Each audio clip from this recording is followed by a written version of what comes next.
Welcome back to our channel guys. आज के इस लेक्चर में हम जानेंगे कि अगर कोई बिगनर है या कोई कॉलेज लाइफ अभी जस्ट खत्म करके सॉफ्टवेयर लाइन में आना चाहता है। फर्स्ट एकदम बिगनर है जिसके लिए सॉफ्टवेयर फील्ड ऐसा है कि ठीक है मुझे स्टार्ट करना है, तो उस लेवल के स्टूडेंट के लिए या एम्प्लॉय के लिए या कोई और फील्ड से सॉफ्टवेयर फील्ड में स्विच करना चाहता है, जो एकदम बहुत ही जीरो लेवल का बिगनर जो होता है ना, जिसे कंप्यूटर के बारे में कुछ भी नहीं पता, उस लेवल के व्यक्ति के लिए अगर सॉफ्टवेयर फील्ड में एंटर होना है तो उसको पहले सॉफ्टवेयर फील्ड में आने से पहले उसको क्या नॉलेज गेन करना चाहिए। देन अगर सॉफ्टवेयर फील्ड में वो पाइथन के साथ अपनी सॉफ्टवेयर जर्नी स्टार्ट करना चाहता है तो उसके लिए क्या क्या टास्क हैं, कौन कौन से टॉपिक्स और रीड करके किसी भी कंपनी में इंटरव्यू दे सकता है। देन अगर वो पाइथन पढ़ के आगे अपने करियर को ग्रोथ देना चाहता है तो वो कौन कौन सी चीजें हैं जिनमें वो बहुत ही अच्छे से काम कर पाएगा और बहुत ही अच्छी सैलरी अर्न कर पाएगा। तो चलिए एक एक टॉपिक को यहाँ पर डिस्कस करते हैं। तो यहाँ पर कंप्यूटर स्क्रीन पर देखिए, हमने आपके लिए कुछ यहाँ पर प्रिपेयर किया है। प्रिपरेशन पे आप बहुत ज्यादा ध्यान दें, ठीक है। तो चलिए यहाँ पर एक एक चीज को डिस्कस करते हैं। तो सबसे पहले हमने यहाँ पर फर्स्ट नंबर पे लिखा है कंप्यूटर बेसिक। अगर मान लीजिए कि आप कोई और फील्ड से कंप्यूटर सॉफ्टवेयर फील्ड में स्विच करना चाहते हो, तब भी आपको कंप्यूटर बेसिक का नॉलेज होना चाहिए। अगर आप सॉफ्टवेयर फील्ड में पहले से हो तो भी आपको कंप्यूटर बेसिक का नॉलेज होना चाहिए। अब कंप्यूटर बेसिक में क्या क्या चीजें होती है? कंप्यूटर बेसिक में नॉर्मली आपको कंप्यूटर का पूरी तरह से नॉलेज होना चाहिए। जस्ट लाइक अगर आप एक किसी भी काम को करने जाते हो तो अगर आपको उसका नॉलेज नहीं है तो आप उस फील्ड में बहुत ही अच्छे से या लंबे टाइम तक काम नहीं कर पाओगे, सीधी सी बात है। तो जब आप सॉफ्टवेयर फील्ड में आते हो तो सबसे पहले आपके हाथ में कंप्यूटर आता है, ठीक है। किसी भी कंपनी में चले जाओ या खुद का पर्सनल कंप्यूटर, या कंप्यूटर के साथ ही आपकी जिंदगी पूरी तरह से टच में रहेगी या उसी के साथ आपका जीवन है, ठीक है। और उसी पे आपको सारा काम करना है। आप घर पे भी काम कर सकते हो और ऑफिस में जाकर भी कर सकते हो। अभी तो मोस्टली आपको ऑफिस में बुलाते हैं, लेकिन कोरोना के टाइम पे आपको लॉकडाउन में वर्क फ्रॉम होम मिला था, जिसमें आप बढ़िया से अपने खुद के लैपटॉप पे या कंपनी के द्वारा जो भी लैपटॉप दिया जाता है उस पर आप घर से काम कर सकते हो। लेकिन बात यह है कि आपको कंप्यूटर के साथ ही सॉफ्टवेयर फील्ड में पूरी तरह से जीवन बिताना है, तो उस कंप्यूटर का आपको पूरी तरह से नॉलेज होना चाहिए।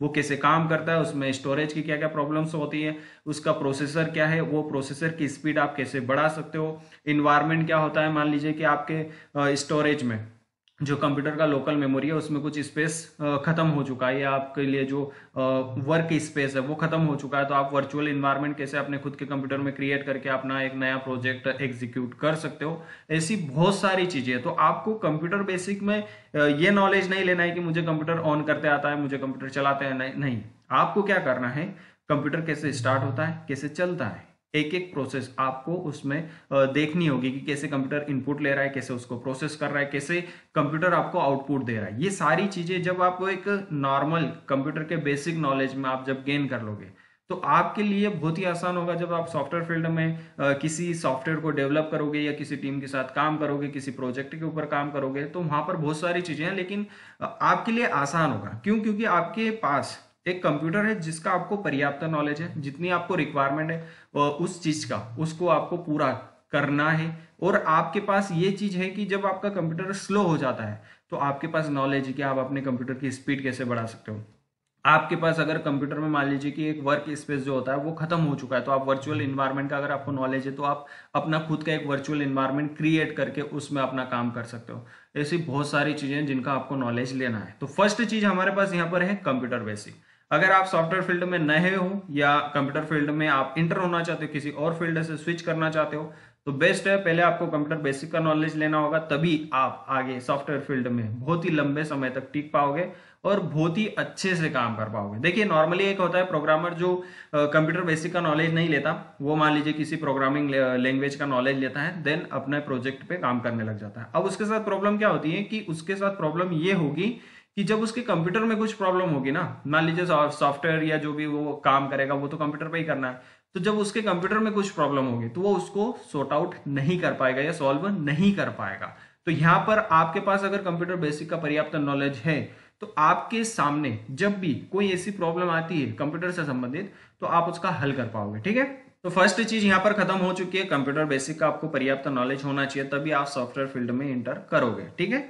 सेकंड चीज हमने यहां पर रखी है कि अगर आप अपनी कंप्यूटर सॉफ्टवेयर फील्ड की जर्नी पाइथन के साथ स्टार्ट करना चाहते हो, या मान लीजिए कि अभी आपके पास टाइम नहीं है कि आप किसी कंपनी में डायरेक्टली इंटरव्यू देना चाहते हो और कंप्यूटर में आपको पहले से नॉलेज है, लेकिन प्रोग्रामिंग बैकग्राउंड में आपका कोई भी एक्स्ट्रा वर्क नहीं है या उसका नॉलेज नहीं है, तो आप नॉर्मली पाइथन के कौन कौन से टॉपिक्स रीड करके इंटरव्यू की प्रिपरेशन कर सकते हो, या किसी कंपनी में हायर होने के लिए पाइथन के बेसिक कौन से आप कॉन्सेप्ट क्लियर करके बढ़िया से उसका इंटरव्यू क्रैक करके किसी भी कंपनी में हायर होके पर्याप्त, तो फिर तो आपको जब ट्रेनिंग मिलेगी उस कंपनी में इंटर हो जाओगे, तो इंटर होने के लिए कौन सा टॉपिक आपको पढ़ना चाहिए वो टॉपिक आज डिस्कस कर लेते हैं। ठीक है, तो उसमें फर्स्ट चाहिए हमारे पास है वेरिएबल्स। वेरिएबल्स का आपको नॉलेज लेना चाहिए। वेरिएबल्स एक ऐसा टॉपिक है कि नॉर्मली आप जब भी इंटरव्यू देते हो या पाइथन से रिलेटेड अगर आपने टॉपिक दिया या पाइथन से संबंधित आपको किसी भी सीनियर ने, जो कंपनी आपको हायर कर रही है उसका जो सीनियर आपको क्वेश्चन करेगा, तो नॉर्मली वेरिएबल के बारे में आपसे पूछता है। ठीक है, डेटा टाइप्स के बारे में बहुत बार पूछा जाता है कि डेटा टाइप्स क्या होते हैं, कितने प्रकार के होते हैं, कैसे काम करते हैं, ये सारी चीजें आपको रीड करना है अगर आप पाइथन के बेस पे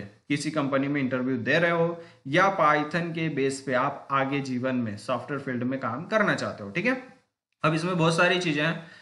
कंट्रोल स्ट्रक्चर आप पढ़ सकते हो। कंट्रोल स्ट्रक्चर क्या होते हैं, जो चीजें आपके प्रोजेक्ट को या आपके प्रोग्राम को कंट्रोल करने का काम करती है, वो सारी चीजें आपको रीड करना चाहिए। एटलीस्ट उनका बेसिक नॉलेज आपको आना चाहिए। अगर प्रोग्रामिंग नहीं भी आ रही है, किसी कंपनी का आप अगर इंटरव्यू दे रहे हो, तो वहां पर अगर आपको प्रोग्राम में इंप्लीमेंट करते भी नहीं आ रहा है, नॉर्मली आपको बेसिक नॉलेज है, आपने सिर्फ रीड किया है, तब भी आपका काम चल जाएगा। लेकिन बेसिक आपको पता होना चाहिए कि ये कैसे काम करता है। ठीक है, तो आपको कॉन्सेप्ट क्लियर होना चाहिए।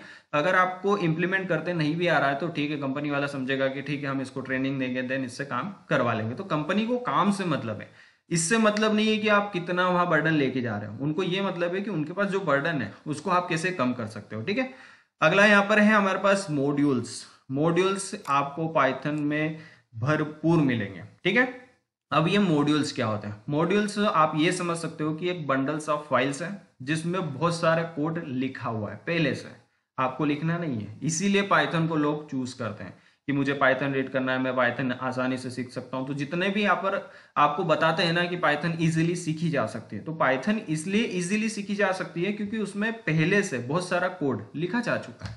आपको सिर्फ उसका यूज करते आना चाहिए। नॉर्मली जैसे मान लीजिए कि जावा है, तो जावा में अगर आपको कोई कोड लिखना है, मान लीजिए किसी सॉफ्टवेयर को आपको कुछ टाइम तक होल्ड करना है सिक्योरिटी के हिसाब से, ठीक है, तो वहां पर आपको पूरा कोड 1 बाय 1 लाइन 1 से लाइन 10 तक पूरा आपको लिखना पड़ेगा।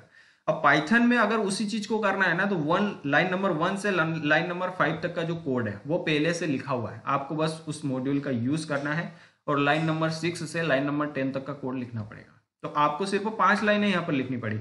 और उसी के मुकाबले अगर दूसरी प्रोग्रामिंग लैंग्वेज में अगर आप जाते हो तो वहां पर भी नो डाउट आपको मॉड्यूल्स मिलते हैं, प्री डिफाइंड फाइल्स मिलती है, लेकिन कम मिलती है पाइथन के मुकाबले। तो पाइथन में पहले से आपको प्री डिफाइंड फाइल्स है, मॉड्यूल्स इतने सारे मिल जाएंगे कि आपको लाइन ऑफ कोड बहुत कम लिखना पड़ेगा नॉर्मली दूसरी प्रोग्रामिंग लैंग्वेजेस के मुकाबले। ठीक है, अगला यहाँ पर है फाइल हैंडलिंग। अगर आप इंटरव्यू की तैयारी कर रहे हो या किसी कंपनी में अगर आप इंटरव्यू देने की अभी सोच रहे हो और आप सोच रहे हो कि मैं पाइथन के बेस पे इंटरव्यू दूंगा या पाइथन के बेस पे मुझे हायर होना है, तो फाइल हैंडलिंग जरूर पढ़ के जाना। फाइल हैंडलिंग एक ऐसा टॉपिक है जो नॉर्मली कोई भी एचआर, कोई भी कंपनी का सीनियर आपसे पूछेगा कि आप यहाँ पर अगर काम करने आ जाते हो कल के दिन से, मान लीजिए कि कल आप हायर हो गए और कल से आपको काम मिल गया, तो फाइल हैंडलिंग तो एटलीस्ट आपको आना चाहिए, तभी तो वो आपको कुछ काम देगा ना। फाइल हैंडलिंग नहीं आता तो वो आपको काम क्या देगा? तो नॉर्मली आपको फाइल हैंडलिंग के बारे में भी पढ़ के जाना है। अब लास्ट और यहाँ पर बहुत ही मोस्ट इंपॉर्टेंट चीज है कि सर हमने पाइथन रीड कर लिया या किसी और फील्ड से पाइथन पढ़ के हम सॉफ्टवेयर फील्ड में इंटर हो गए, लेकिन अब हमारे करियर को ग्रोथ देना है। हमें नॉर्मली वेब डेवलपमेंट या गेम डेवलपमेंट में अपना करियर खत्म नहीं करना है। हमें पाइथन एक ऐसी लैंग्वेज है जिसमें बहुत ज़्यादा स्कोप है, बहुत ज़्यादा वेराइटी है कि आप कौन कौन सी फील्ड, मतलब पाइथन के आगे जो भी स्टेप्स हैं, जैसे जावा है तो जावा सिक्योरिटी के हिसाब से बहुत सी पॉपुलर लैंग्वेज है, वैसे ही पाइथन जो है ना, वो पाइथन में वेरिएंट बहुत सारे हैं। मतलब आगे फ्यूचर में आप बहुत सारे प्रोजेक्ट उसके बेस पे बना सकते हो, बहुत सारे प्रोजेक्ट ऑलरेडी चल रहे हैं, उनमें भाग ले सकते हो, उनमें काम कर सकते हो। तो बहुत चीजें हैं जिसमें पाइथन के बेस पे आप काम कर सकते हो। उसमें फर्स्ट चीज है डेटा साइंस। डेटा साइंस आप सभी ने नाम सुना होगा। डेटा साइंस एक ऐसी फील्ड है जिसमें आप पाइथन का अगर नॉलेज रखते हो या पाइथन का अगर आपको बेसिक नॉलेज है, देना कंपनी में आपको ट्रेनिंग भी मिल गई, तो डेटा साइंस फील्ड में आप महारत हासिल कर सकते हो। क्यों? क्योंकि आपको पाइथन का पर्याप्त नॉलेज है, क्योंकि पाइथन के बेस पे ही आप डेटा साइंस में इंटर होते हो और उसी के बेस पे आपको डेटा साइंस में काम मिलता है। तो डेटा साइंस एक ऐसी फील्ड है जहां पर सैलरी हाइक बहुत ज़्यादा है, बहुत ज़्यादा आपको सैलरी मिलती है। बड़ी बड़ी कंपनीज आपको डेटा साइंस के लिए हायर करती है, तो नो डाउट बड़ी कंपनी है तो आपको सैलरी भी अच्छी देगी। सेकंड है यहाँ पर मशीन लर्निंग। जैसे मैंने कल आपको एग्जाम्पल में कहा था कि अगर नॉर्मली मैं किसी मशीन को बोलूं कि मुझे ये करना है और वो ये मशीन ऑटोमेटिक मुझे रिजल्ट दे, डायरेक्ट आउटपुट दे मेरे बोलने पे, मुझे कुछ नहीं करना है, सिर्फ बोला, तो ये क्या है? ऑटोमेशन है, एआई है, ठीक है। तो मशीन लर्निंग क्या है? मशीन लर्निंग एक ऐसी मशीन बनाई जाती है जो आपने कुछ बोला, ये जो कुछ कोड उसमें लिख दिया, उसी के अकॉर्डिंग बार बार वो काम करती है, उसी के अकॉर्डिंग बार बार वो वर्क करेगी। आपको बार बार उसको हिंट नहीं देना है, बार बार उसको ये नहीं बताना है कि ये कर वो कर, जो भी, ठीक है, आपका जो भी टास्क है। तो ये हिसाब से अगर मशीन काम करे तो कितना आसान होगा किसी भी प्रोडक्ट को बिल्ड करना, किसी भी प्रोडक्ट को बनाना। मान लीजिए एक ह्यूमन है, तो ह्यूमन को हर बार जीरो से स्टार्ट करना पड़ता है। ये ह्यूमन जो है वो एक टाइम पे थक जाता है। ह्यूमन जो है वो सैलरी ज्यादा एक्सपेक्ट करता है।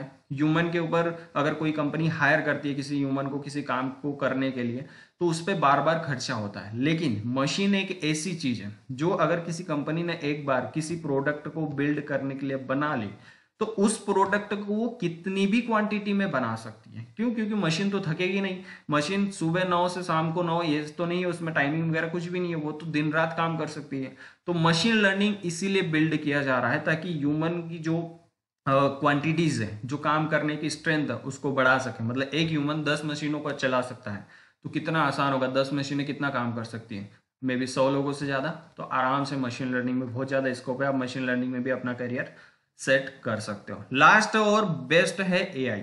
अगर आपको आर्टिफिशियल या जो ऑटोमेशन वाली चीजें उनमें अगर इंटरेस्ट है, देखिए सीधी सी बात है, अगर एआई में इंटरेस्ट है तो ही जाना है, क्योंकि एआई में जो कोड लिखा जाता है वो बहुत डिफिकल्ट होता है। जैसे रोबोटिक्स, रोबोट वगैरह बनाता है ना, उसमें भी जो आपका कोड बनाया जाता है या जो आप कोड बनाओगे वो बहुत ही डिफिकल्ट होना चाहिए, तभी आपको कंपनी या कोई भी कंपनी आपके कोड को एक्सेप्ट करेगी। तब तक जब तक आपका कोड इजी है या इजी टू अंडरस्टैंड है, कोई भी ह्यूमन दूसरा जो भी होगा आपके कोड को देखेगा, वो आसानी से अगर आपके कोड को समझ गया तो आपके कोड को कभी भी प्रायोरिटी नहीं देंगे एआई में इन्वॉल्व होने के लिए। तो जब भी आप एआई में इंटर होना चाहते हो तो पहले तो ये चेक करना कि एआई में आपका इंटरेस्ट है या नहीं।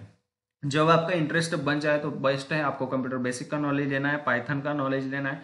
पाइथन को अगर एआई में जाना है तो पाइथन को बहुत ही अच्छे से आपको प्रिपेयर करना है, मे बी 2 या 3 साल आपको सॉफ्टवेयर डेवलपमेंट में काम करना है, देन आप एआई में इंटर हो जाइए। क्यों? क्योंकि 2-3 साल काम जब आप वेब डेवलपमेंट, गेम डेवलपमेंट में या सॉफ्टवेयर डेवलपमेंट में करोगे ना, तो आपको एक अच्छा खासा एक्सपीरियंस हो जाएगा, आपको हर टॉपिक का नॉलेज हो जाएगा। जब आप अच्छे से प्रिपेयर होके जाओगे एआई में, तो वहां पर जो आप कोड लिखोगे ना, वो कोड लिखने की जो क्वालिटी होगी वो बहुत आपकी स्ट्रांग होती है। और वही कोड की क्वालिटी जो स्ट्रांग होती है ना, उन्हीं कोड को वहां पर कंपनीज चुनती है, उन्हीं कोड को आप एआई में इन्वॉल्व कर सकते हो। किसी भी टेक्नोलॉजी को डेवलप करने के लिए आप उसमें भाग ले सकते हो। तो आई होप कि आपको ये सारे टॉपिक यहाँ पर समझ में आ चुके होंगे।